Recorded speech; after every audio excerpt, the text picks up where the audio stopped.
أعوذ بالله من الشيطان الرجيم.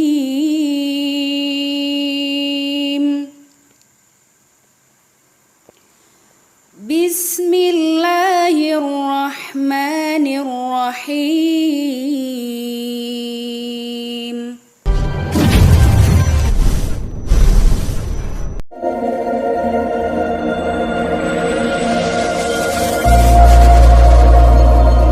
بسم الله الرحمن الرحيم. السلام عليكم ورحمة الله وبركاته.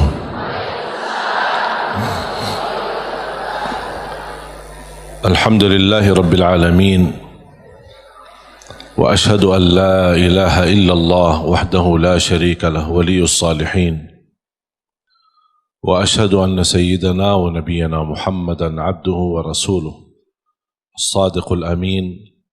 اللهم صل وسلم وبارك على سيدنا محمد وعلى آله وصحبه ومن تبعهم بإحسان إلى يوم الدين. سبحانك لا علم لنا إلا ما علمتنا إنك أنت العليم الحكيم. الحمد لله وشكر الله.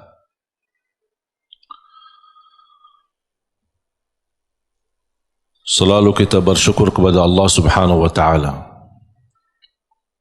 atas kelimpahan banyak nikmat. Nikmat terbesar nikmat Islam, iman. Nikmat umur, sampai saat ini kita masih bisa beribadah, masih bisa berbuat kebaikan, dan ini murni karunia dan taufik dari Allah Subhanahu wa Ta'ala. Jangan ada yang merasa diri hebat, aku lebih baik daripada yang lain, aku bisa berbuat baik, orang lain tidak bisa. Itu bukan karena kehebatan kita atau kelebihan kita.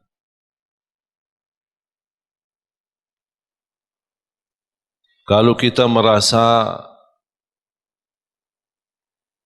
diri bisa berbuat sesuatu, berarti harus kita banyak istighfar. Dan kita kembalikan segala karunia, segala kemampuan, segala ibadah, dan kebaikan yang kita lakukan, kita ingat ini karunia dari Allah Subhanahu wa Ta'ala. Iyyaka na'budu wa iyyaka nasta'in. Hanya kepadamu ya Allah kami beribadah, dan hanya kepadamu ya Allah kami memohon pertolongan.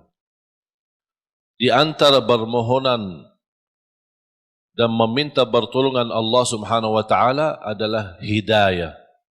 Ihdinas siratal mustaqim. Hidayah dalam segala hal. Karena hidayah ada dua macam.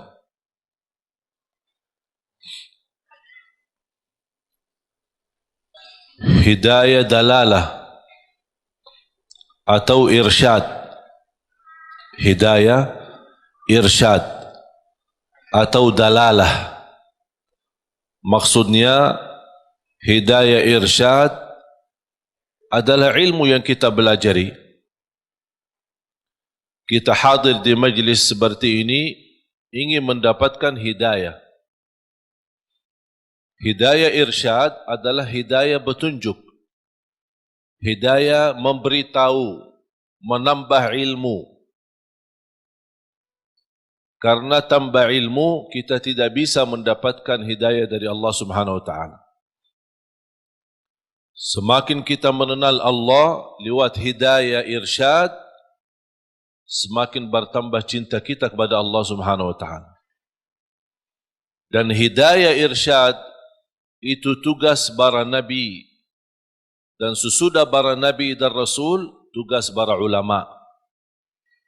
membagikan hidayah irsyad, menyampaikan, memberitahu mana yang baik buat umat, mana yang tidak baik. Itu hidayah pertama.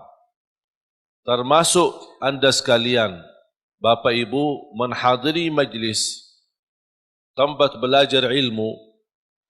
Selepas majlis anda kembali, anda membawa hidayah irsyad. Bisa anda menyampaikan kepada keluarga yang tidak sempat hadir. Dan alhamdulillah, dengan teknologi sekarang kita bisa berdakwah. Tidak harus kita memiliki ilmu yang banyak untuk berdakwah. Satu kebaikan yang kita belajari, sampaikan kepada yang lain. Kalau kita belum sempurna mengamalkannya, barangkali yang kita sudah sampaikan, orang lain bisa mengamalkan lebih baik daripada diri kita, kita mendapatkan pahala yang sempurna. Oleh karena itu, buat apa kita berdakwah menyampaikan? Dan saya meyakinkan, ketika saya menyampaikan sesuatu, bukan karena saya lebih baik daripada Bapak Ibu. Tapi saya berharap dari Allah, ya Allah, apa yang saya sampaikan, barangkali ada di antara jamaah yang bisa mengambil dan menjadi lebih baik daripada saya. Itulah yang saya ingin mendapatkan pahalanya. Oleh karena itu, ketika kita menyampaikan, jangan ada yang merasa diri, kok aku belum ustaz, aku belum berilmu, aku belum fantas, masih banyak kekurangan, dosa saya masih banyak. Ya semua kita berdosa. Siapa yang tidak berdosa? Coba sebutin manusia yang tidak berdosa. Hanya Nabi dan Rasul yang Allah selamatkan dan lindungi mereka. Selain itu semuanya berdosa. Sahabat Rasulullah SAW pernah berdosa dan semua ulama berdosa. Tidak ada yang maksum dan bersih dari dosa. Dosa besar, dosa kecil. Tidak ada yang suci. Tapi karunia bagi ulama, awliya, salihin, ketika mereka berdosa, mereka sendiri tanpa ditegur, tanpa diingatkan, mereka sendiri sadar. Karena terisi hati mereka sifat malu sama Allah Subhanahu wa ta'ala. Terlanjur jatuh dalam dosa, mereka segera bertaubat dan memohon ampun kepada Allah Subhanahu wa ta'ala. Oleh karena itu, jangan kita melihat sifat kita yang menjadi hal menghalangi kita menyampaikan kebaikan. Kalau ada orang yang menolak kita, biarkan aja. Kita hanya sampaikan. Dan apa yang kita jalani lillahi ta'ala. Kalau memang lillahi ta'ala, jangan melihat nilai manusia. Ingat itu. Apapun yang anda lakukan lillahi ta'ala, jangan melihat apa kata manusia. Tolong hafal itu. Apapun amalan, ibadah, tahajud, hadir majlis ilmu, silatul rahim, apapun amalan kebaikan. Kalau betul-betul lillahi ta'ala, jangan melihat atau mencari atau menunggu apa kata manusia. Karena manusia tidak semua bisa sama. Ada yang mengucapkan baik, ada yang mengucapkan, sombong itu orang. Dia merasa diri hebat. Macam-macam. Membuat tersinggung perasaan.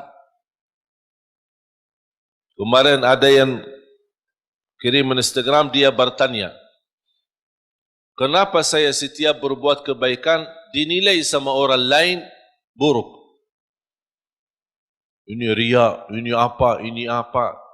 Saya bertanya, kamu kerjakan ini lillahi ta'ala bukan? Dia bilang, ya karena Allah.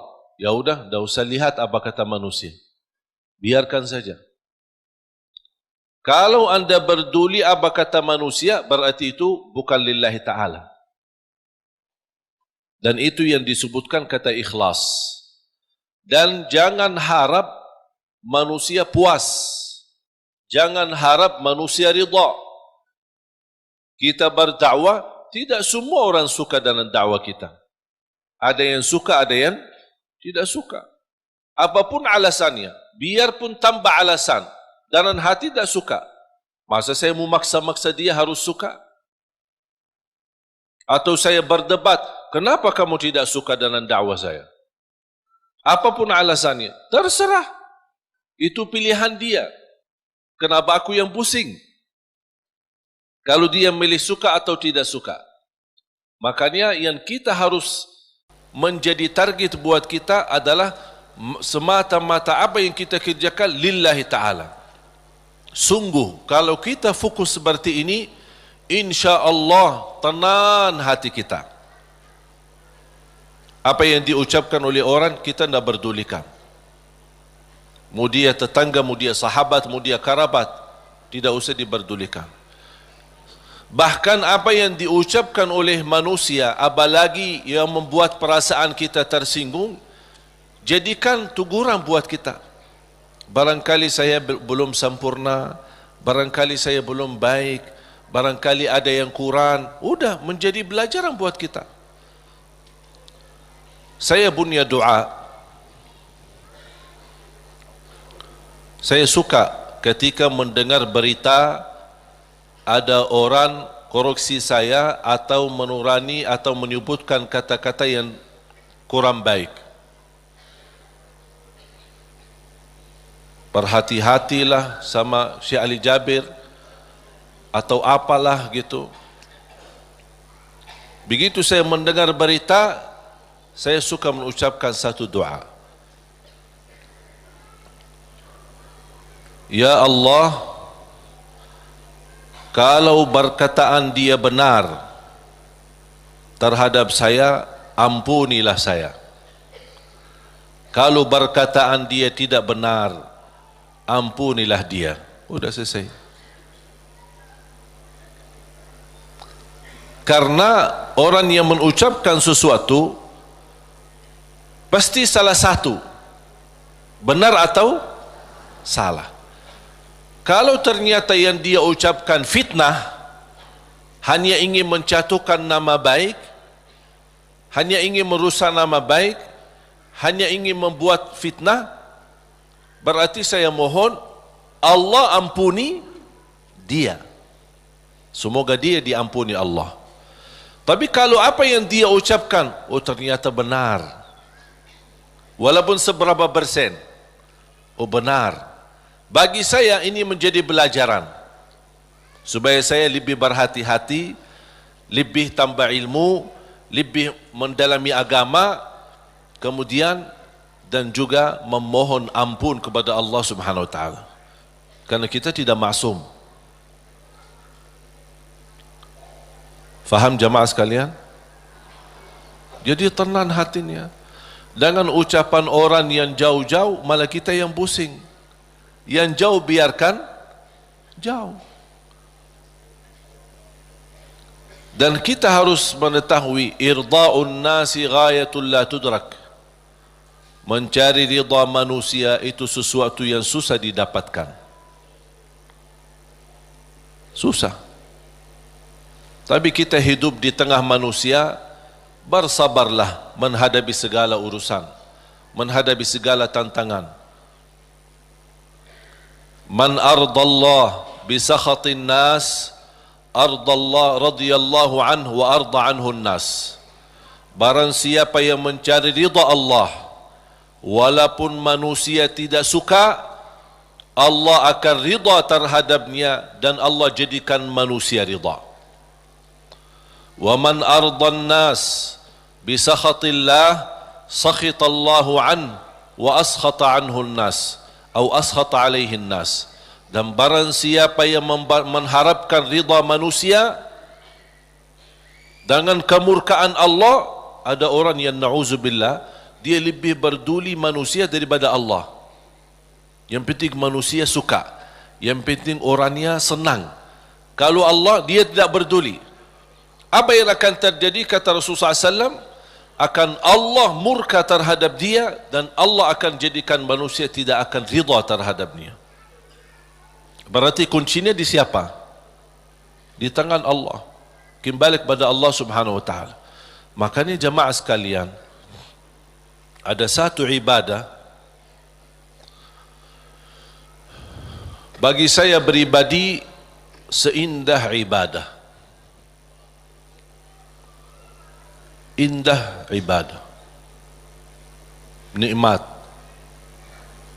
Bahkan Rasulullah SAW sebutkan senjata bagi orang mukmin ibadah tersebut. Senjata. Doa. Seindah ibadah bagi saya adalah doa. Bahkan orang yang tidak selalu berkenan berdoa kepada Allah, orang itu sombong.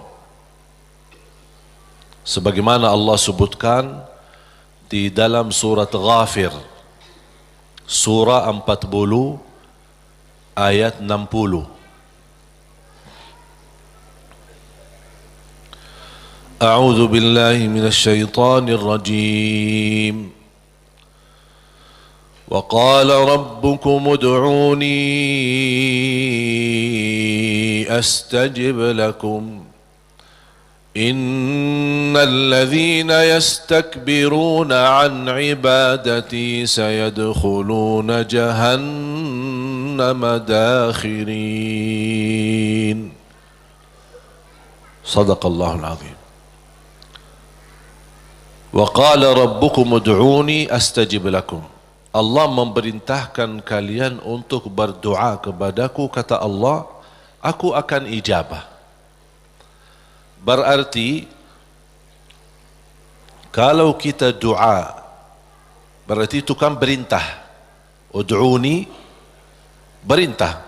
Allah mengajak kita, memerintahkan kita berdoa. Dan Allah juga menjanjikan, astajib lakum, aku akan ijabah. Saya mengambil kesimpulan dari ayat ini, dan ada ayat yang lain. Saya suka berdoa seperti ini. Ya Allah, aku berdoa memohon kepadamu sesuai perintahmu.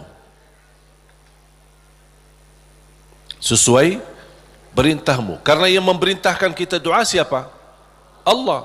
Ya Allah, aku berdoa memohon kepadamu atas perintahmu. Ya Allah, aku mohon diijabah sesuai janjianmu. Bisa enggak hafal doa ini? Nah, ini doa saya ini. Bisa? Itu kalau bahasa Arab namanya ta'wilul Quran. Namanya ta'wil Al-Quran. Mengambil ayat, memahami ayat tersebut dan bisa mengeluarkan doa dari makna daripada ayat itu. Allah memerintahkan kita berdoa dan Allah janji akan terima. Ya Allah, aku berdoa sesuai perintahmu. Karena Allah memerintahkan saya berdoa, aku berdoa. Tapi aku mohon diijabah sesuai janjianmu. Karena sungguh innallaha la yukhliful mi'ad. Allah tidak mengingkari janji. Sebenarnya mengucapkan doa atau melafazkan doa itu kembali kepada kemampuan kita masing-masing. Tidak harus sesuai kata yang saya sampaikan, tapi yang saya harap Bapak Ibu fahami apa yang saya makna, apa yang saya maksud dan ucapkan. Bisa anda membuat ucapan sendiri yang bisa menjadi tanda hubungan anda sama Allah Subhanahu wa taala. Karena doa adalah hubungan hamba sama Allah. Ada satu ayat di suratul Baqarah 186.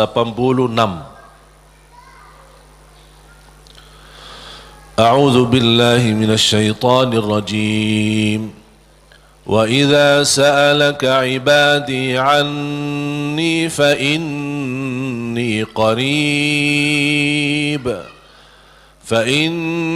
قريب أجيب دعوة الداع إذا دعان فَلْيَسْتَجِيبُوا لِي وَلْيُؤْمِنُوا بِي لَعَلَّهُمْ يَرْشُدُونَ.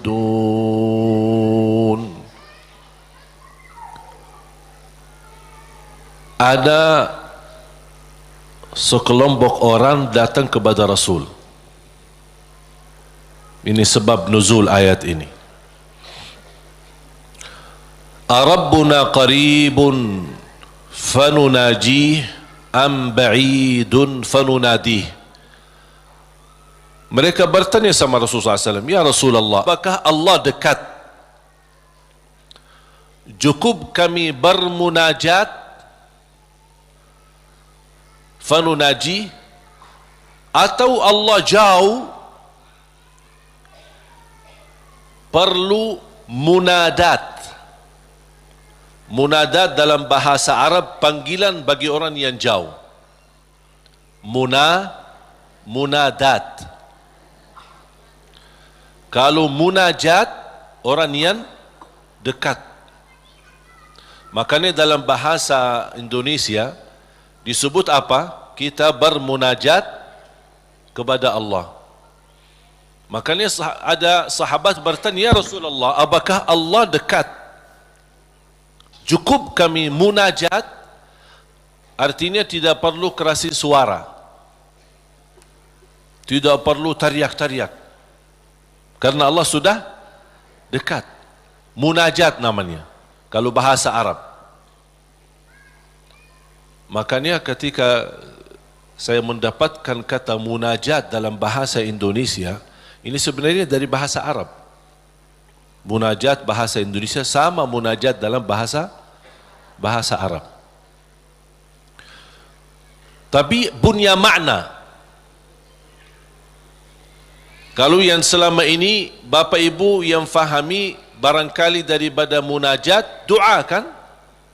Ada arti yang lain selain doa? Tapi kalau dalam bahasa Arab munajat, doa kepada Allah yang sangat dekat. Itulah artinya. Munajat, berdoa kepada Allah yang sangat dekat. Makanya disebut kata munajat. Beda sama munadat. Terakhir T. Munadat. Munadat itu adalah panggilan bagi orang yang jauh. Misal kalau ada orang jauh, bilang apa? Fulan, saya di sini. Kan dia jauh, biar dia perhatikan kita. Itu kalau dalam bahasa Arab nada. Nada panggil orang yang jauh supaya dia bisa mendengar kita. Sahabat bertanya, Rasul, apakah Allah dekat? Cukup kami munajat atau Allah jauh perlu kami munadat? D dan terakhir T. Munadat. Rasulullah SAW diam, tidak menjawab. Turunnya wahyu membawakan ayat ini, Suratul Baqarah ayat 186.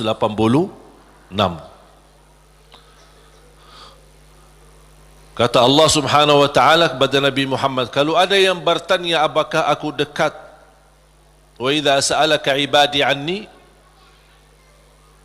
atau jauh, jawablah, fa inni qarib, aku sangat dekat.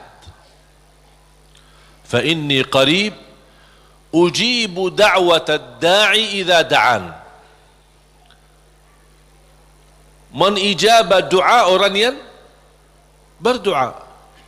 Ini jaminan. Ujibu da'watad da'i idza da'an. Jadi jangan ada bahasa yang berkata doa aku tidak dijabah. Itu salah. Karena Allah berfirman, bahkan ada ikatan, yang berdoa kepada aku ijabah. Artinya apa? Yang tidak berdoa kepada aku, buat apa aku ijabah? Betul enggak? Berarti Allah sudah kaitkan yang berdoa di, yang tidak berdoa Tinggal anda milih. Tapi tidak boleh ada bahasa aku berdoa tapi kainnya diijabah. Oh, berarti salah kita. Tidak sesuai kalamullah, tidak sesuai ayat Al-Quran. Bahkan tidak sesuai janji Allah. Sebagaimana kita baca tadi di surat Ghafir, surah 40 ayat 60. Jadi jamaah sekalian, ketika berdoa, yakini doa itu bukan terpilih untuk seorang tertentu. Boleh minta doa sama orang salih, guru kita, ulama, kiai, habaib, boleh. Ketika kita berkesempatan jumpa mereka, tolong doain, semoga lancar, boleh. Tapi kalau sudah ketemu, dah mau berdoa, mau enggak? Ya harus mau. Masa tunggu-tunggu orang-orang yang salih datang baru kita minta? Atau kita capek cari ke sana kemari? Kalau kita kebetulan di tempat yang tidak ada orang salih, bagaimana? Masa tidak mau berdoa? Kalau tidak mau berdoa, itu justru tanda orang sombong. Berdoa dengan keyakinan Allah pasti ijabah. Jangan ada sedikit keraguan, apakah mau enggak Allah terima doa saya? Fantas enggak saya diterima doa? Perbuatan perilaku saya seperti ini. Jangankan doa kita. Kira-kira siapa yang lebih jahat? Kita atau setan? Hah? Oh, jawab dong. Oh, kalau ada yang jawab, aku lebih buruk dari setan, na'udzubillah ini. Ini kenal diri banget ini. Tak ada yang lebih buruk dan jahat daripada setan. Setan pernah berdoa, Allah ijabah doa ini. Apalagi kita. Setan yang sudah namanya seburuk makhluk, yang sudah terancam masuk neraka, yang sudah berupaya untuk mengajak manusia masuk neraka, pernah berdoa. Tahu enggak doanya apa?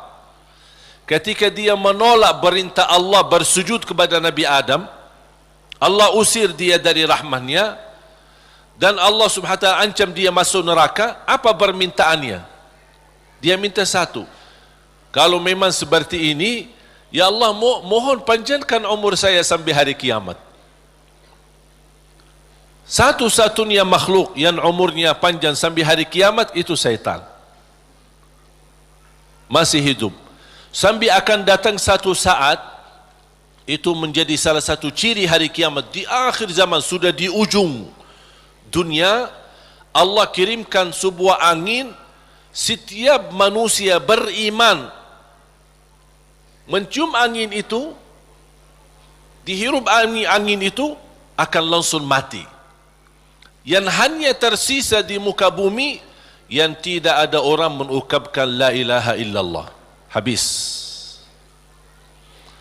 Dan mereka sendiri yang nanti yang menjadi seburuk-buruk manusia di muka bumi, yang tidak ada sedikit pun beriman kepada Allah Subhanahu wa taala. Dan mereka yang akan menghadapi proses kejadiannya hari kiamat, sampai mereka mati semua total, baru Allah Subhanahu wa taala memerintahkan malaikat Israfil untuk meniup, dan kemudian keluar suara yang kencang, dan dihidupkan semua manusia kembali, yang baik, yang buruk, yang salih, yang talih, yang beriman, yang tidak beriman, semua akan dihidupkan kembali sama-sama. Jadi syaitan diijabah doanya. Kira-kira mana yang lebih fantas diijabah doa, syaitan atau kita? Kita sujud karena Allah, ibadah karena Allah, cukup di hati memiliki iman kepada Allah, itu sudah cukup menjadi bukti diijabah doa kita. Apalagi kalau disertai dengan berbuat kebaikan yang lain.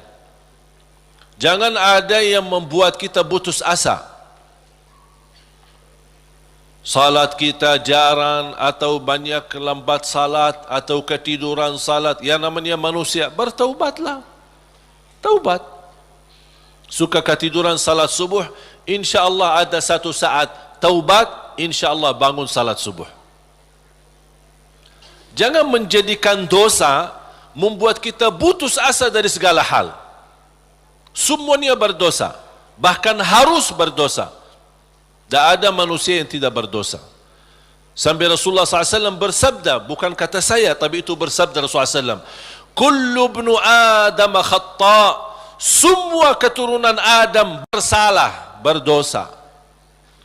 Wa khairul khatta'in at-tawwabun, tapi yang baik atau yang terbaik di antara yang bersalah, yang suka bertaubat. Siapa yang makhluk yang tidak berdosa? Tahu enggak? Malaika. Malaika satu-satunya makhluk yang tidak boleh berdosa. Tidak boleh berdosa, tidak boleh lupa, tidak boleh lelah, tidak boleh capek, dan ibadah seterus-terusnya sampai mati. Mengapa? Karena Allah menciptakan mereka seperti itu. Allah menciptakan malaikat dari cahaya, tugasnya la ya'suna Allah ma amarahum wa yaf'aluna ma yu'marun.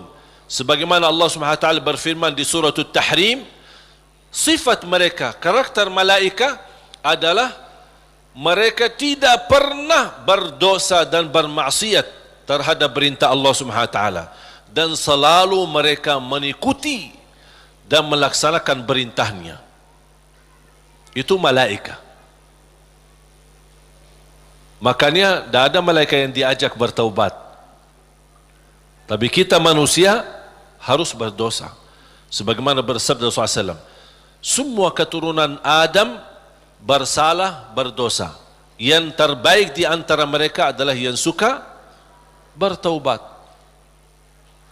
Dosa sengaja, dosa tidak sengaja, dosa kecil, dosa tidak kecil, dosa tulisan. Sekarang karena kita bergaul dengan sosial media, pasti ada kata-kata. Ada dosa yang membawa perasaan, mengikuti perasaan, cinta, ucapkan kata-kata melalui WhatsApp atau bersama teman, melembar kata barangkali awalnya tidak sengaja, membuat dia jatuh cinta, besok lama-kelamaan menjadi pacaran. Ini kan awalnya dari dosa ucapan. Ketik namanya, ketik dosa.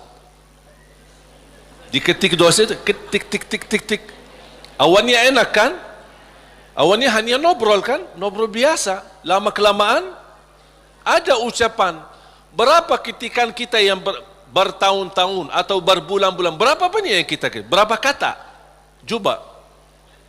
Makanya bayangkan jamaah sekalian, karunia dari Allah, kalau setiap kata yang kita tuliskan ini dosa dan maksiat, Allah hukum kita habis.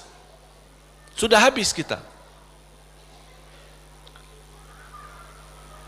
Berapa ucapan yang kita ucapkan? Apakah anda bisa jamin segala ucapanmu 100% bersih? Tidak bisa. Ada yang anda ucapkan tanpa sengaja membuat orang lain tersinggung, itu dosa. Membuat orang lain sakit hati, apalagi kalau sengaja.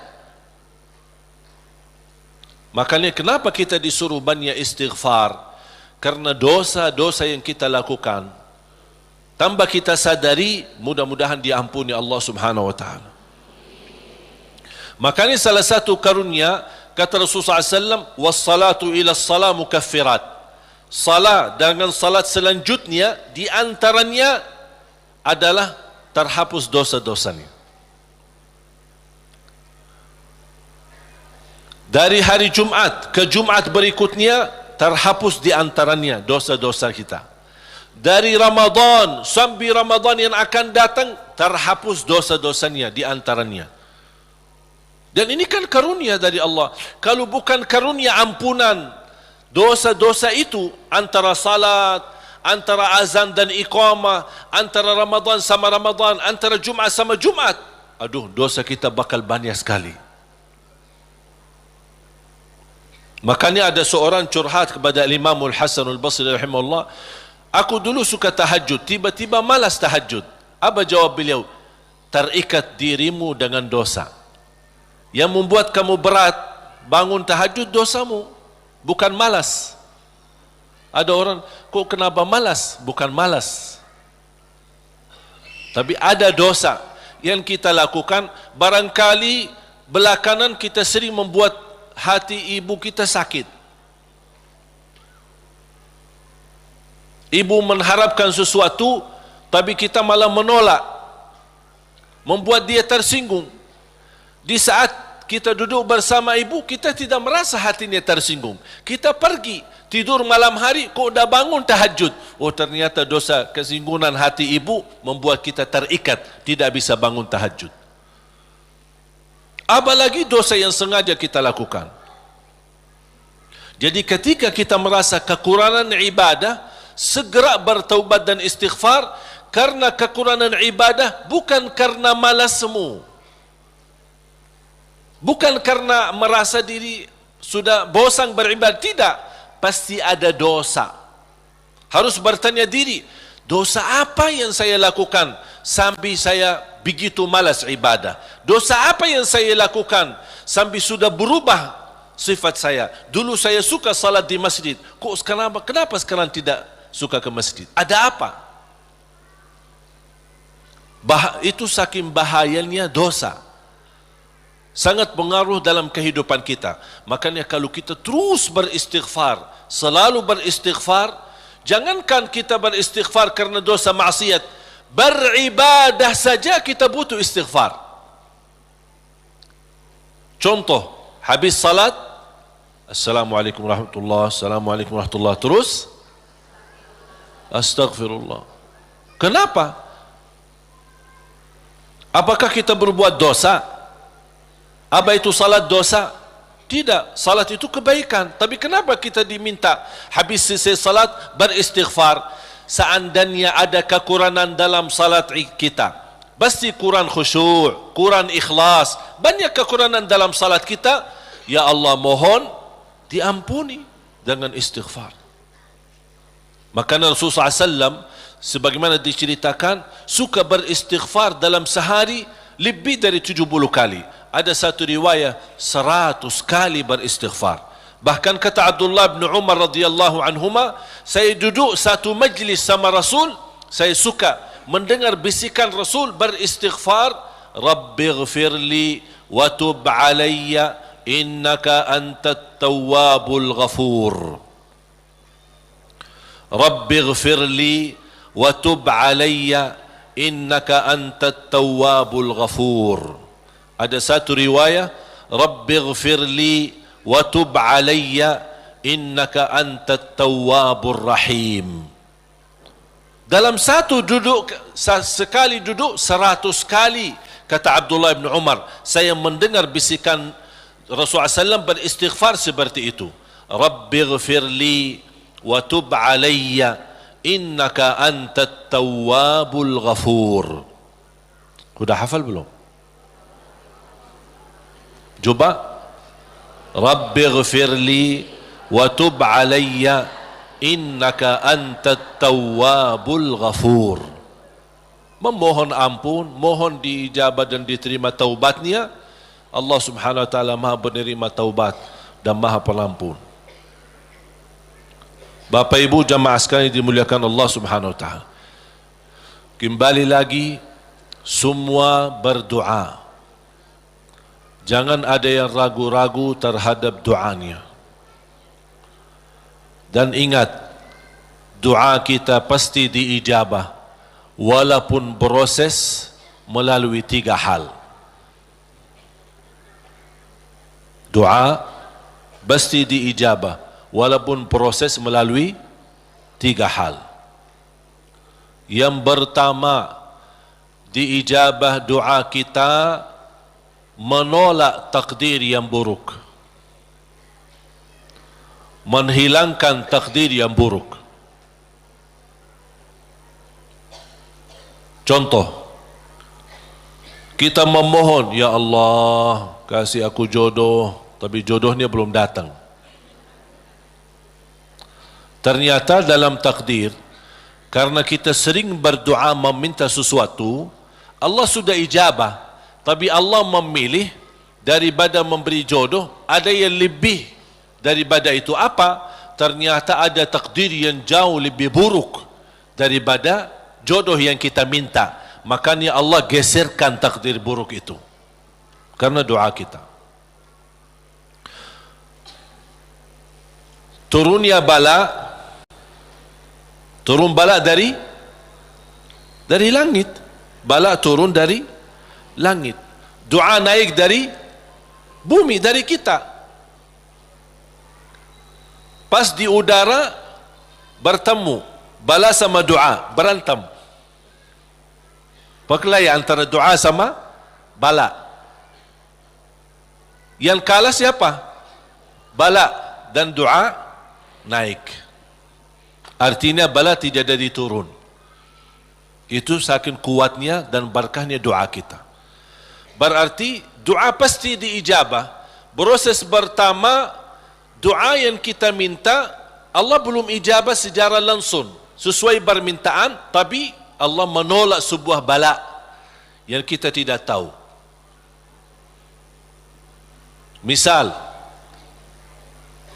tertulis dalam takdir kita hari ini akan kena kecelakaan motor. Tapi ternyata doa kita tidak pernah bilang, ya Allah selamatkan saya dari kecelakaan motor misalnya. Kita tidak berdoa seperti itu. Tapi karena Allah melihat dalam takdir ada bala yang akan turun hari ini, tapi karena kita suka berdoa, Allah memilih mana yang baik. Allah yang lebih tahu mana yang baik. Apakah ijabah sesuai permintaan atau Allah memberi penggantinya yang lebih baik. Ternyata penggantinya yang lebih baik, Allah memilih tolak bala. Allah bisa saja kasih jodohnya tapi kena kecelakaan motor. Nanti merasa nyesal. Aduh, baru sudah nikah atau ketemu jodohnya malah dirawat di rumah sakit. Kesal enggak? Merasa aduh gimana gitu. Makanya percaya jamaah sekalian, pilihan Allah itulah yang terbaik. Ada orang minta sama saya, boleh enggak saya berdoa? Saya suka sama seorang misal. Saya jatuh cinta sama dia. Boleh enggak saya berdoa, ya Allah aku minta dia, si fulanah itu, si ini. Boleh enggak saya berdoa seperti itu? Saya jawab apa? Kira-kira jawab apa? Boleh saja. Tapi saya usulkan, serahkan aja kepada Allah. Dan apa? Ya Allah kalau memang dia baik bagi saya, mudahkan. Kalau tidak baik, ganti yang lebih baik. Tapi gimana aku jatuh cinta sama dia? Nah, itu beda urusan.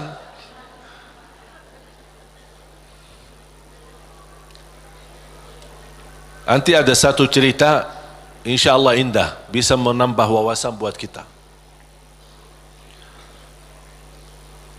Yang kedua, diijabah doa kita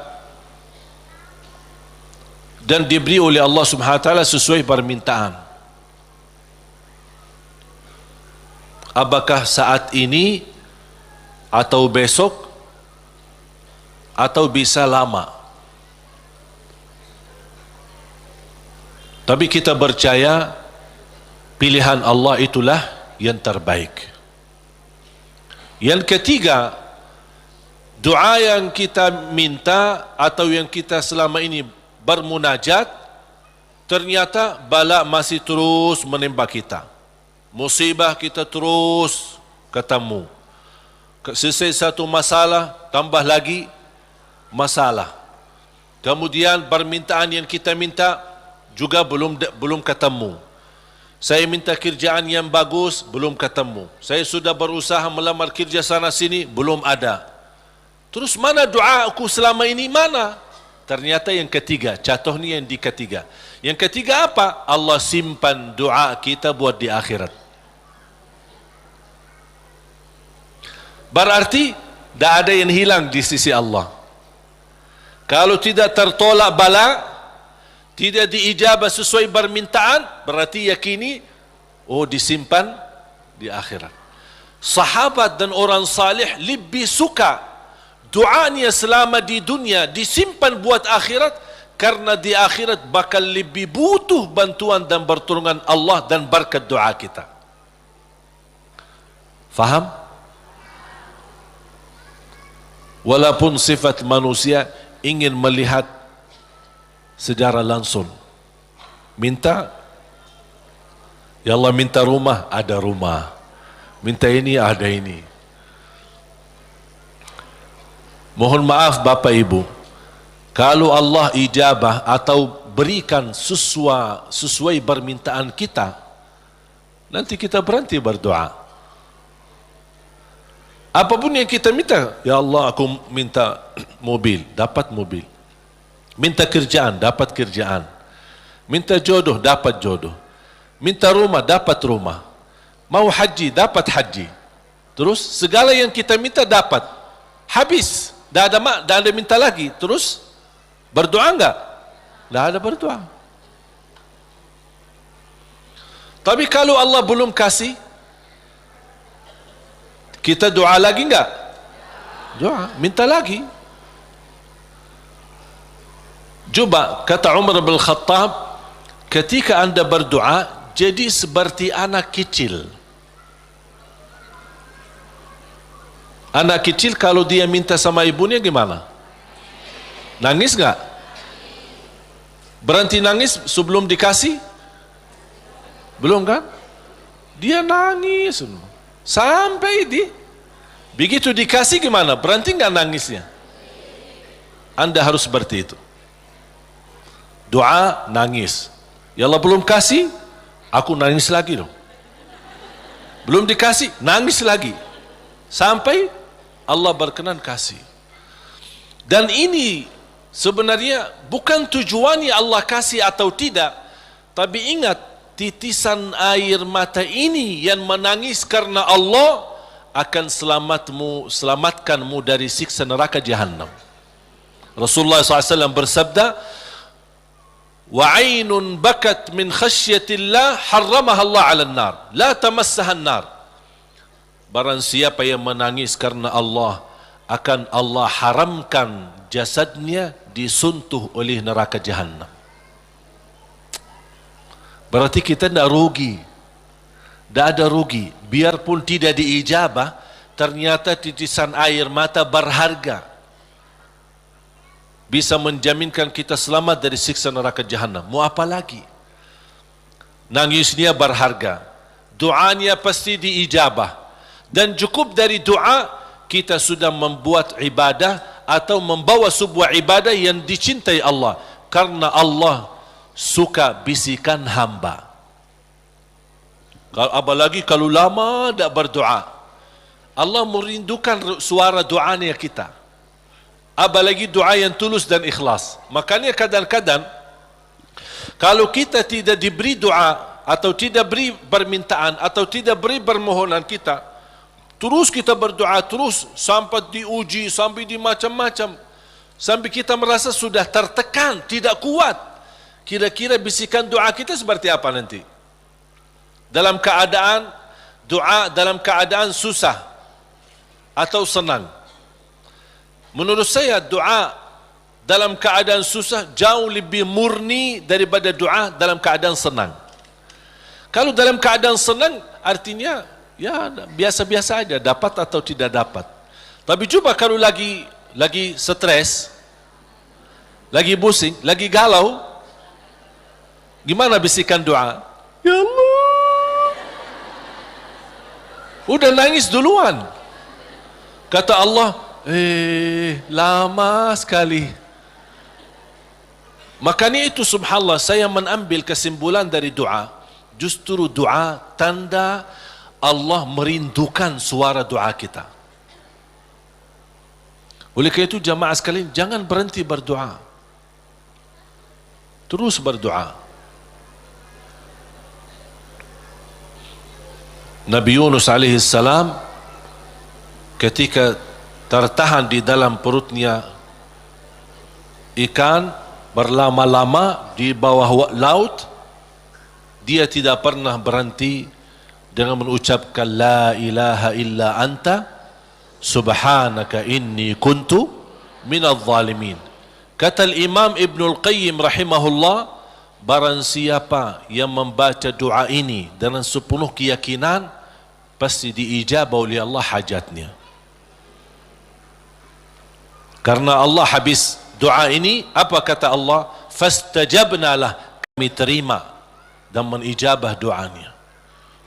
La ilaha illa anta subhanaka inni kuntu minadh zalimin. Oleh kerana itu kembali lagi, doa kita diijabah atau tidak? Saya bertanya, doa kita diijabah atau tidak? Diijabah. Yakin? Terus berdoa. Dalam keadaan apapun selalu kita berdoa. Apalagi dalam keadaan susah yang kita yakini tidak ada Tuhan yang bantu kita, tidak ada makhluk yang bisa menolong kita, tidak ada sesuatu yang bisa mengangkat segala musibah dan bala yang kita hadapi, hanya Allah subhanahu wa ta'ala. Apalagi dalam sujud, sempatkan dalam sujud. Karena Rasulullah SAW bersabda, aqrabu ma yakunul abdu ila rabbi wa huwa sajid. Hamba ketika dalam keadaan sujud, posisinya sangat dekat kepada Allah. Makanya di akhir hadis Rasulullah SAW bersabda, fa'akthiru minad du'a, barbanyalah doa. Bisa menikmati doa insyaAllah mulai hari ini. Doa menurut saya sesuatu hubungan yang sangat indah sama Allah. Apalagi kalau bisa berdoa dengan cara curhat. Bisa enggak curhat sama Allah? Kalau lagi galau suka curhat enggak? Sering saya terima, Ustaz boleh curhat enggak? Terus saya bilang apa ya? Boleh atau tidak? Saya bertanya, sudah curhat sama Allah belum? Dia bilang belum. Mau sama Ustaz dulu katanya. Ada saja. Belajar bagaimana bisa curhat. Sungguh kalau kita sudah biasa curhat sama Allah, tidak bakal curhat sama manusia. Jadi ketika berdoa, jangan hanya minta, ya Allah tolonglah, tolonglah ya Allah, ampunilah. Jangan hanya suka minta, cerita. Bisa enggak anda cerita? Allah kan lebih tahu. Allah tahu segala sesuatu.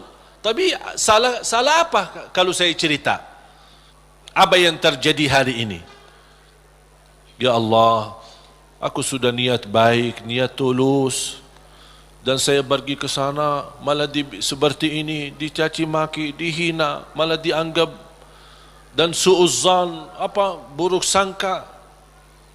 Habis gimana ya Allah? Cerita, curhat, seperti meminta solusi dari Allah Subhanahu Wa Taala. Kalau belum merasa ada jalan, wallahi akan merasa nikmat. Cukup anda bisa nikmat bersama Allah Subhanahu Wa Taala. Sebagaimana Nabi Yaqub ketika kehilangan anaknya, ada dia berkata apa? Qala innama ashku bathi wa huzni ila Allah. Aku hanya mampu curhat kepada Allah Subhanahu Wa Taala. Aku ingin cerita, padahal Allah tahu apa yang terjadi, tapi dia ingin cerita lagi sama Allah Subhanahu Wa Taala. Ungkapkan cerita ini kepada Allah, itu sudah merasa diri dan membuat hati kita tenang. Kembali kepada hidayah, dan saya tutupi cerita. Jadi hidayah yang pertama, hidayah dalalah wa irsyad. Seperti tugas para nabi dan rasul dan ulama berdakwah, dan anda semua bisa membagi hidayah irsyad, memberitahu ke orang lain lewat SMS, lewat WhatsApp, lewat apa saja yang kita mampu secara langsung. Yang kedua adalah hidayah taufiq. Hidayah taufiq. Habis kita dapat hidayah irsyad, habis kita sudah tahu, habis kita belajar, angkat tanganmu, ya Allah, berilah kepada diri aku, berikan kepada kami semua hidayah taufiqmu, agar ilmu yang saya belajari bisa saya amalkan, bisa menjadi saksi baik, bisa membuat saya lebih baik, bisa merubah saya menjadi lebih baik, bisa menjadi mulia di mata manusia dan mulia di matamu ya Allah. Itu namanya hidayah taufiq. Itu yang dimaksud ihdinas siratal mustaqim. Makanya ketika kita sudah membaca Al-Fatihah dan setelah memuji Allah Subhanahu wa taala, kita meminta hidayah taufiq dari Allah Subhanahu wa taala, meminta petunjuk dalam segala hal. Dalam rumah tangga kita mohon hidayah taufiq. Isteri urus suami, minta hidayah taufiq. Suami menurusi dan melayani isterinya, minta hidayah taufiq. Dua-duanya melayani anaknya dan mendidik anaknya, minta hidayah taufiq, supaya terbangun rumah tangga sakinah mawaddah rahmah. Ketika kita bekerja, minta hidayah taufiq, supaya kerja ini benar-benar merubah ibadah dan juga penghasilannya menjadi halal dan jauh dari syubhat, apalagi yang haram. Kita meminta hidayah taufiq dalam segala kehidupan kita, langkah-langkah menuju masjid, mencari nafkah, mencari rizki, semua dalam kehidupan kita selalu disertai dengan hidayah taufiq. Kalau hidayah taufiq, berarti Allah telah memimpin kita untuk memberi yang terbaik. Kalau Allah memimpin kita memberi yang terbaik, berarti Allah sudah berkenan menerima amalan yang sudah kita berikan kepada Allah Subhanahu wa taala. Bapak Ibu, saya tutupi satu cerita. Ada seorang bekerja cukup, penghasilannya pas-pasan, kerjaannya sederhana di sebuah pabrik. Dia jatuh cinta sama seorang wanita, tapi dia merasa diri belum memiliki kemampuan untuk bisa melamar dia. Dia hanya berdoa kepada Allah Subhanahu wa taala bagaimana supaya bisa mendapatkan kerjaan yang lebih baik, kerjaan yang lebih besar, supaya penghasilannya banyak dan bisa membawa dia atau menikahi dia.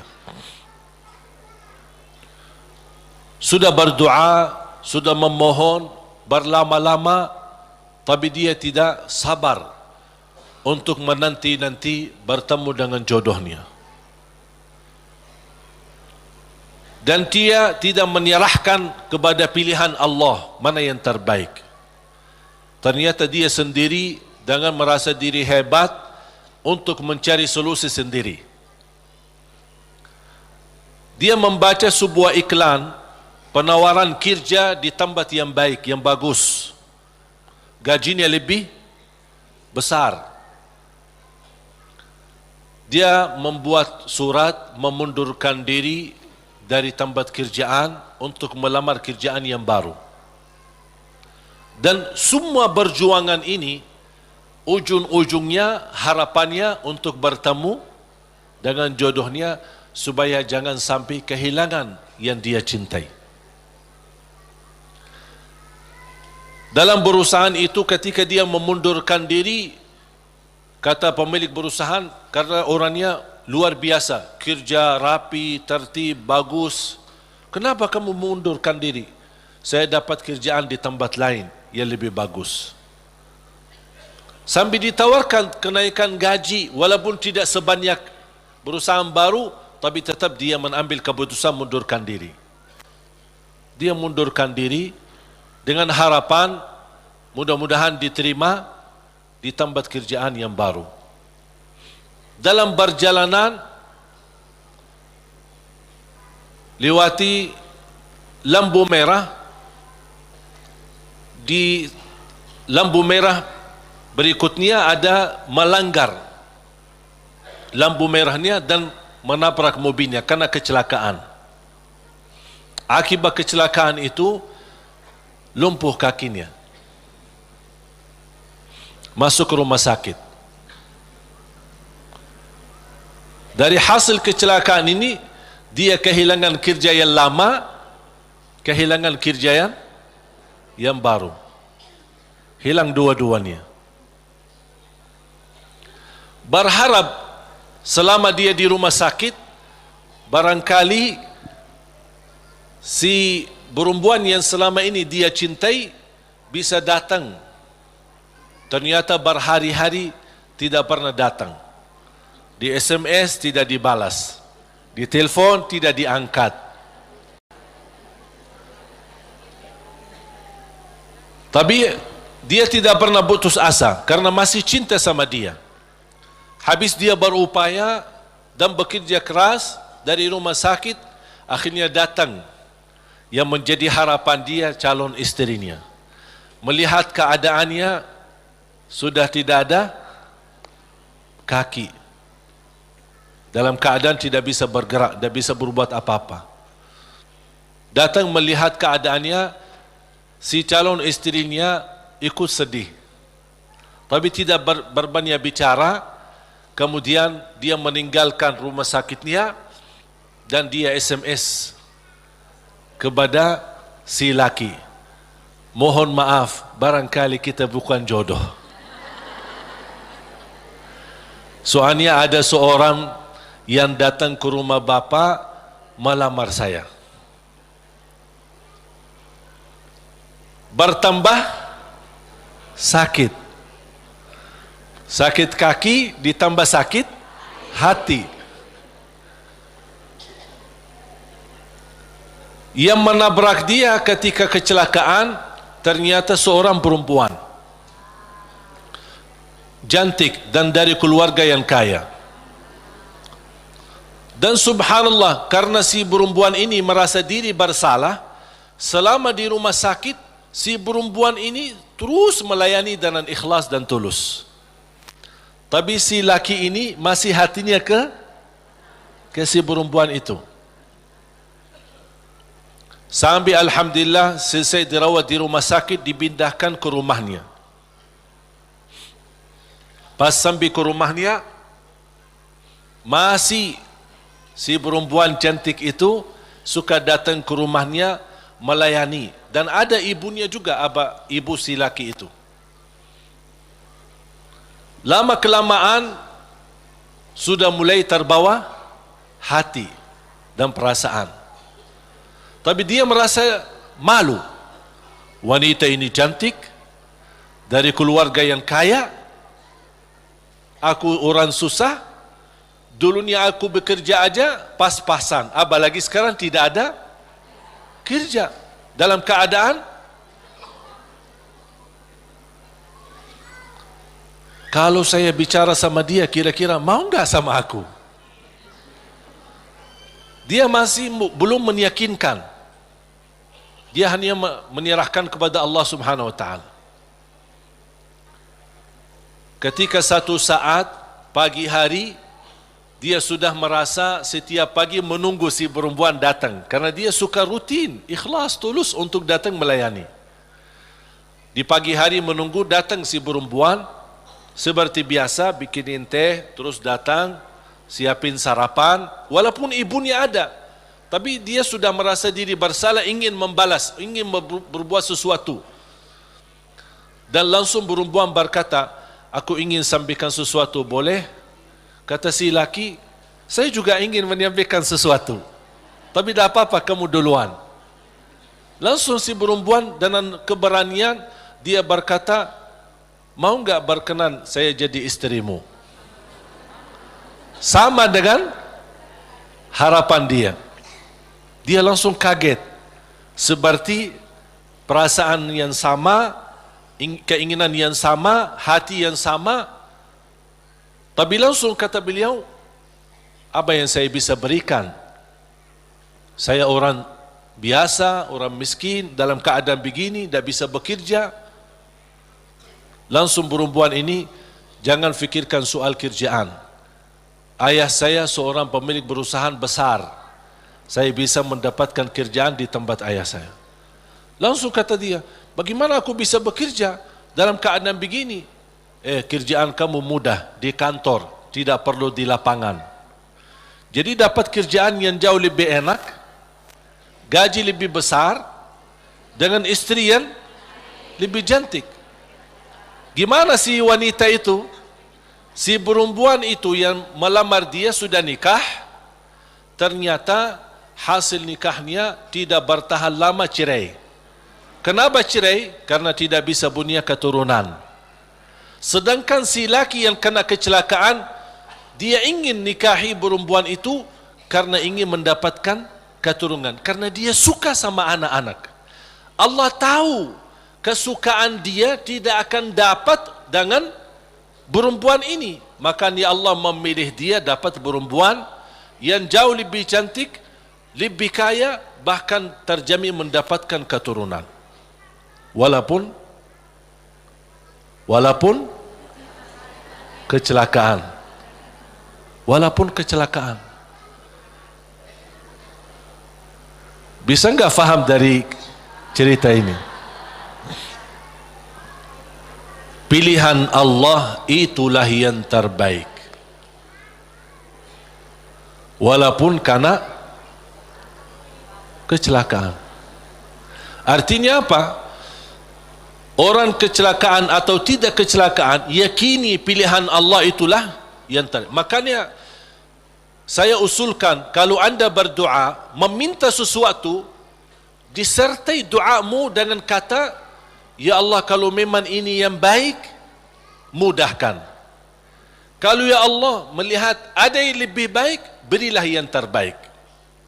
Soal lamar kerja, soal jodoh, soal belajar, siswa di sini atau di luar negeri, dimanapun, apapun langkah yang anda ingin ambil keputusan, minta sama Allah, ya Allah, kalau memang keputusan saya ini itulah yang terbaik, mudahkan. Kalau tidak baik, ya Allah, pilihlah yang, tunjukkanlah kepada saya yang lebih baik. Percaya, Allah tidak ingin membuat kita susah. Makanya jangan kita membuat diri susah. Allah akan memberi yang terbaik walaupun prosesnya lewat ujian. Walaupun prosesnya melalui ujian. Karena bisa jadi melalui ujian anda bisa menjadi jauh lebih mulia dan jauh lebih terkabul hajat sesuai pilihan Allah Subhanahu wa taala. Saya tidak milih datang ke Indonesia. Bahkan tidak pernah berdoa, ya Allah bawa saya ke Indonesia. Dan tidak pernah menjadi cita-cita saya untuk ke Indonesia. Tapi saya yakini apa yang Allah pilihkan buat saya nikmati, saya juga memberi yang terbaik karena Allah Subhanahu wa taala. Makanya di mana Allah tempatkanmu, di mana Allah posisikanmu, berilah yang terbaik lillahi taala, menjadi pertama tanda syukur kita atas posisi kita, dan mudah-mudahan itulah yang menjadi pilihan Allah. Kalau itu yang menjadi pilihan Allah, berarti percayalah itulah yang terbaik. Faham? Mohon maaf Bapak Ibu, cerita yang saya ceritakan jangan cari dalam Quran ya. Tidak ada ya. Ini buatan saya ini. Saya buat cerita hanya ingin memberikan gambaran. Dari kesimpulan ayat dan hadis, memang ternyata pilihan Allah yang terbaik. Walaupun proses lewat ujian. Mungkin pernah dulu saya menceritakan cerita gigitan anjing. Ingat gak? Masih ingat gak? Lupa ya? Hah? Mau gak cerita? Boleh satu? Hah? Boleh gak? Ada seorang berdoa, ya Allah, aku mohon jodoh yang salihah, yang cantik, yang kaya. Itu doanya. Minta yang salihah, cantik, kaya lagi. Karena dia orang miskin. Dapat miskin ya tambah susah lagi. Tak ada doa yang lain. Tak pernah berdoa, ya Allah ampunilah saya, ya Allah rahmatilah. Itu aja doanya. Bismillahirrahmanirrahim. Ya Allah jodoh yang baik, yang salihah, yang cantik, yang kaya. Dapat sedikit rezeki, pergi haji. Selama dia tawaf, ya Allah jodoh yang salihah, yang cantik, yang kaya.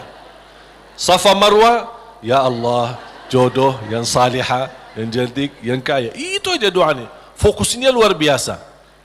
Pas pulang kembali ke tanah air dalam keadaan sedang memimpikan dan membayangkan bagaimana ketemu jodohnya. Pas di kampung malam hari dia melewati jalan dikejar anjing. Dan anjing sifatnya kalau kita lari dikejar sampai digigit kakinya. Datang ambulan dibawa ke rumah sakit. Pas dalam perjalanan dia merasa nyesal. Ya Allah, selama ini minta jodoh yang salihah, yang cantik, yang kaya. Masa dikirimkan anjing? Merasa tidak terima gitu. Jadi aku selama ini minta ini kok dikirimin anjing. Artinya ujian. Dia tidak mau, merasa diri tidak terima. Pas sampai ke rumah sakit, dirawat sama seorang dokter yang salihah, yang cantik, yang kaya, jadi jodohnya.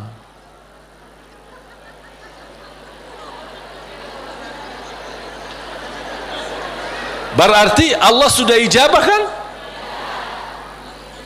Tapi kata Allah, soalnya dia selama ini kan sehat, tidak pernah sakit. Allah kirimkan anjing gigit dia supaya sakit, dan ketemu jodohnya di rumah sakit. Alhamdulillah. Ya insyaAllah mudah-mudahan digigit.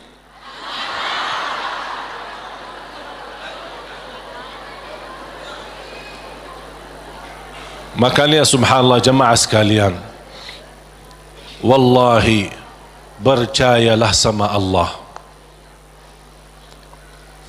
Percayalah sama Allah. Termasuk apa yang terjadi di Palestina, percayalah sama Allah. Allah tidak suka umat Islam ditindas. Allah tidak suka umat Islam dalam keadaan dihina, diusir, dibunuh. Kezaliman yang terjadi di Rohingya, di Palestina dan di mana-mana terhadap umat Islam, Allah tidak suka itu. Cuman pasti ada sesuatu yang Allah ingin tunjukkan, yang menjadi pilihan. Barangkali melalui ujian ini Allah ingin mewujudkan manusia yang kuat menghadapi segala tantangan. Dan juga salah satu hikmah, Allah ingin menunjukkan kepada dunia bagaimana kekuatan kebersamaan umat Islam. Dan alhamdulillah, menurut saya apa yang terjadi dari hasil diumumkan Al-Quds menjadi ibu kota Israel, justru memang nampaknya ujian, tapi bagi saya nikmat, karena dari situ umat Islam mulai bersatu. Tidak pernah tergerak semua dunia, jangankan yang muslim, non-muslim pun tergerak. Semuanya turun di lapangan untuk menunjukkan ke mata dunia, kami menolak proses ini. Dan inilah salah satu hikmah yang Allah ingin tunjukkan kepada manusia dan kepada musuh Islam, bagaimana kebersamaan kita, kepedulian kita. Walaupun kita memang tidak bisa membantu banyak untuk saudara kita Palestina, tapi upaya kita, sedekah kita, infak kita, doa kita dan rasa kepedulian kita mudah-mudahan menjadi tanda saksi baik. Ya Allah, itulah yang kami bisa berikan. Kami tidak bisa merubahkan keputusan, tapi kami bisa menunjukkan perasaan dan bisa menunjukkan yang baik dalam doa dan kekuatan kita, karena kekuatan kita adalah kebersamaan. Kalau kita bersatu, baru musuh Islam mulai memfikirkan jangan bermain-main lagi terhadap umat Islam. Makanya mari kita sama-sama menjaga kebersamaan kita. Tinggalkan perbedaan. Jangan kita membuat perbedaan menjadi perpecahan. Jadi perbedaan di antara kita adalah kekayaan ilmu yang bisa kita sama-sama menghormati dan sama-sama menjaga. Bukan sama-sama menjatuhkan dan sama-sama menjelekkan. Mari kita sama menjaga kebersamaan kita. Rapatkan saf kita untuk menunjukkan bukan kepada manusia, tapi kepada Allah Subhanahu wa taala rasa kepedulian, rasa cinta bersama sesama muslim, sesama manusia yang sedang dihina, sedang ditindas, sedang dizalimi di saudara kita di negeri Palestina. Mari kita sama-sama dan kita menghebohkan dan mengajak semua untuk mengikuti aksi bela Palestina yang insyaAllah hari Ahad besok tanggal 17. Yang merasa diri tidak mau ikut, itu terserah, itu pilihanmu dan itu keputusanmu. Tapi jangan membuat orang lain yang ingin mengikuti aksi bela Palestina, anda mengungkapkan kata-kata yang bisa menghilangkan perasaan semangat bagi mereka. Kalau tidak bisa ikut, terserah. Kalau tidak bisa bicara yang baik, lebih baik diam. Setuju? Makanya jemaah sekalian, saya baru saja kemarin datang dari sana. Dan alhamdulillah dapat karunia yang tidak terduga. Ketika saya bertemu Imam Masjidul Aqsa di sana dan habis makan siang hari Jumat, habis Jumat diajak beliau ke rumahnya, kemudian duduk lama ngobrol, kemudian salat asar bersama, kembali lagi ke rumahnya sambil menyambut tamu-tamu yang datang dari Turki, dari Inggris, dari Prancis, dari mana-mana. Subhanallah, banyak tamu yang datang dan masing-masing membawa sumbangan untuk saudara kita dan untuk Masjidul Aqsa. Pas maghrib beliau juga ajak ke masjid dan tanpa memberitahu, habis selesai iqamat beliau dorong saya untuk ke mihrab dan menjadi imam di Masjid Qubbatus Sakhra di tempat mi'rajnya Nabi Muhammad sallallahu alaihi wasallam. Saya jujur saja tidak bisa terbayang bagaimana karunia dari Allah Subhanahu wa taala bisa menjadi imam umat Islam di tanah suci Palestina, di area Masjidul Aqsa dan Qubbatus Sakhra. Makanya subhanallah, apa yang saya nikmati dan alami di sana luar biasa. Memang saudara kita berjuangannya bukan main. Saya melihat anak-anak kecil, bahkan warga Palestina, Masya Allah luar biasa. Dari jam 3 sudah mereka berdiri di depan pintu-pintu Masjidul Aqsa, yang sebelum masuk ke area masjid kan ada halaman besar kayu bagar, dan bagar itu ada pintu-pintu. Memang sayang sekali pintu-pintu yang di bagar itu dikuasai oleh orang Yahudi Israel, dan senjata, di bawah mereka senjata menjaga. Dan kita menunggu dari jam 3 sampai jam 4 baru dibuka pintu, baru kita bisa masuk untuk salat tahajud. Subhanallah, bisa saya melihat orang-orang Palestina, kalau saya hanya sebagai berkunjung ke sana 2 hari, 3 hari, paling lama 1 minggu, kemudian kembali lagi. Saya bayangkan orang-orang tua-tua, pemuda-pemuda, wanita yang warga sana, yang memang tinggal dekat sana, setiap hari bertahun-tahun, yang sudah proses melalui lebih dari 70 tahun dalam keadaan seperti ini, tapi subhanallah mereka masih sabar. Tidak ada yang mundur, tapi masih terus bisa datang duluan dari jam 3 dengan harapan dibuka pintu. Walaupun mereka tahu dibuka pintu sebelum subuh 1 jam, tidak boleh lebih sebelumnya, tapi subhanallah tetap mereka dengan segala harapan sama Allah Subhanahu wa taala. Inilah yang menurut saya melihat perjuangan ini membuat saya semangat. Saya hanya 1 hari 2 hari aja sudah merasa kesal sama orang Yahudi yang menjaga. Bagaimana mereka yang 60 tahun, bagaimana kesabaran dan perjuangan mereka. Makanya jamaah sekalian, Allah punya hikmah. Apa yang terjadi di negeri Palestina, Allah ingin mewujudkan generasi-generasi yang insya-Allah kuat imannya, kuat menghadapi tantangannya, dan inilah mereka yang akan diwujudkan oleh Allah, yang akan mampu membebaskan dan memerdekakan insya-Allah negara Palestina. Sebagaimana Indonesia berhasil merdeka, kita insya-Allah juga mendoakan insya-Allah ada satu saat kita semua bergembira dengan kemerdekaan negeri Palestina dan kemerdekaan Masjidul Aqsa, dan yakini itu yang akan terjadi. Ini bukan kata saya, tapi kata Rasulullah SAW. Sebagaimana Masjidul Aqsa diambil oleh mereka, akan Masjidul Aqsa kembali di tangan umat Islam. Walaupun memang prosesnya cukup lama, dan kita berharap sama Allah, tanpa kita putus asa, kapan tiba saatnya Allah akan memberi yang terbaik untuk umat Islam. Amin ya rabbal alamin. Mari kita sama-sama berdoa.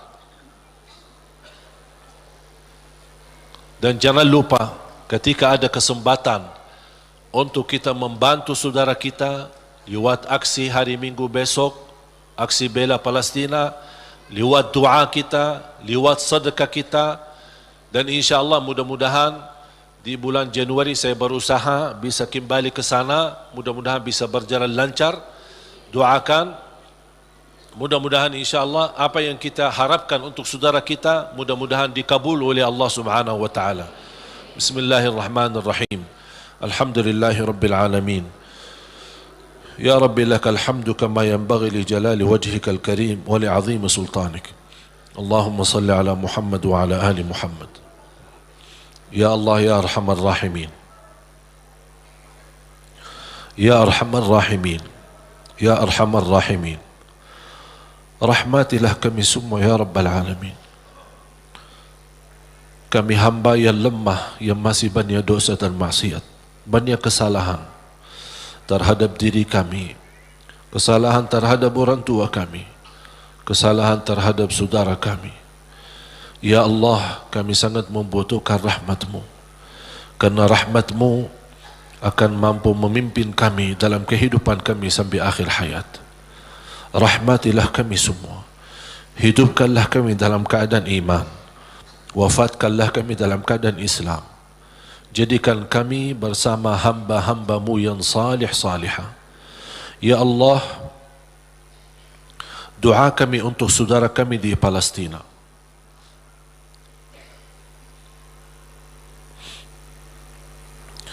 Betapa berat ujian yang dihadapi oleh mereka. Masjidul Aqsa, tempatnya Isra dan Mi'raj Nabi Muhammad sallallahu alaihi wasallam, sedang menghadapi ujian. Ya Allah,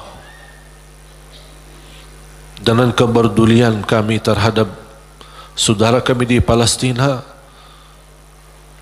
mudah-mudahan momen ini menjadi salah satu sebab menyatukan umat Islam ya Rabbal Alamin.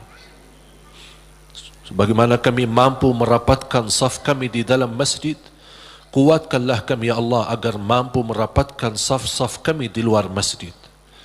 Birahmatika ya arhamar rahimin. Tolonglah saudara kami, lindunilah Masjidul Aqsa dan Qubbatus Sakhra. Lindunilah ya Allah tempat tanah suci ya Rabbal Alamin dari segala keburukan, dari segala bala. Ya arhamar rahimin. Ya Allah, ampunilah dosa kami, kesalahan kami, tutupi aib-aib kami, maafkan kekurangan kami. Aku mohon ya Allah untuk semua yang hadir, selepas majlis ini masing-masing pulang sudah diampuni segala dosanya.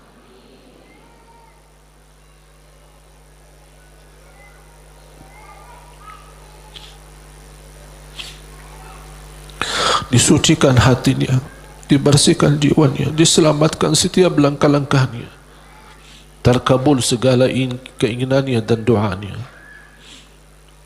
Ya Allah, di antara kami yang sakit, sembuhkan penyakitnya, sehatkan badannya. Di antara kami yang belum mampu meninggalkan dosa dan maksiatnya karena hawa nafsunya, ya Allah, kuatkan hatinya, sempurnakan imannya agar mampu meninggalkan dosa dan maksiatnya, dan terima taubatnya ya Dzal Jalal wal Ikram.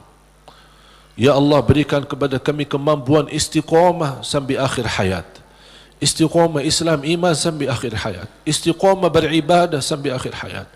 Akhiri hayat kami dengan husnul khatimah, husnul khatimah, husnul khatimah ya Allah. Ighfir lana wa liwalidina وارحمهم كما ربونا صغارا واغفر لجميع المسلمين والمسلمات والمؤمنين والمؤمنات الأحياء منهم والأموات. Tolonglah saudara kami ya Allah di negara Rohingya, di Yaman, di Iraq, di Libya, di Syria. Ya Allah, tolonglah saudara kami, angkat segala bala dan musibah. Berikan kemenangan ya Allah, ya Dzal Jalali wal Ikram terhadap orang-orang yang zalim, ya Dzal Jalali wal Ikram. Angkatlah kezaliman terhadap umat Islam ya Allah. Jauhkanlah kami dari segala macam kezaliman ya Rabbal Alamin. Lindungilah kami ya Allah dari segala keburukan, dari segala bahaya ya Arhamar Rahimin. Rabbana taqabbal minna innaka antas samiul alim wa tub alaina innaka antat tawwabur rahim. Ya Allah, atas izinmu kami sama-sama berkumpul di masjid ini. Ya Allah, berilah kepada kami kemuliaan, sama-sama jumpa kembali di dalam surgamu ya Allah.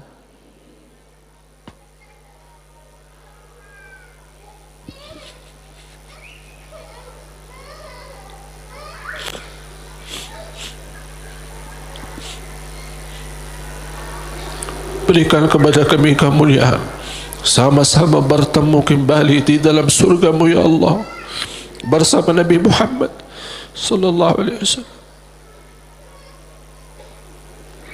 Rabbana atina fid dunya hasanah wa fil akhirati hasanah wa qina adzaban nar. Wa sallallahu ala sayyidina nabiyina Muhammad wa ala alihi wa sahbihi wa baraka wa sallam. Subhana rabbika rabbil izzati amma yasifun wa salamun ala al mursalin والحمد لله رب العالمين.